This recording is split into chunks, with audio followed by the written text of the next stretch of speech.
మనకి ఉజ్జయిని మహంకాళి దేవాలయంలో 13వ తారీఖు జూన్ బోనాలు అనేది అక్కడ జరుపుకుంటున్నాము.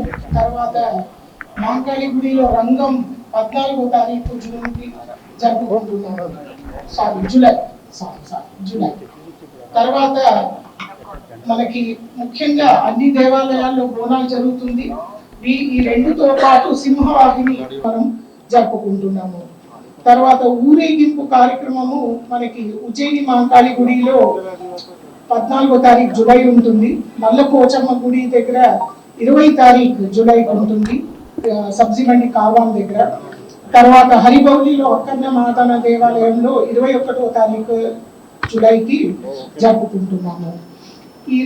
ఈ అన్ని గుడిల్లో మనకి టెంపుల్ ఇల్యూమినేషన్, తర్వాత పెయింటింగు, అదేవిధంగా ఫ్లవర్ డెకరేషన్ చేయడానికి ఉట్టి దేవాదాయ శాఖ కింద ఉన్నటువంటి దేవాలయాలు కాక ప్రైవేట్ టెంపుల్స్ అన్నిటికీ కూడా డబ్బు రిలీజ్ చేయడం జరిగింది. 20 కోట్లు ప్రభుత్వము ఈ సంవత్సరము బోనాలకి రిలీజ్ చేయడం జరిగింది.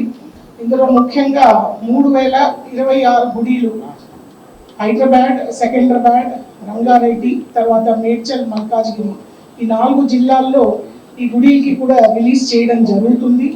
దీని ద్వారా అన్ని గుడిల్లో వైభవంగా అమ్మవారి ఆషాఢ జాతర మాసం బోనాలు అనేది మనం జరుపుకోవచ్చు.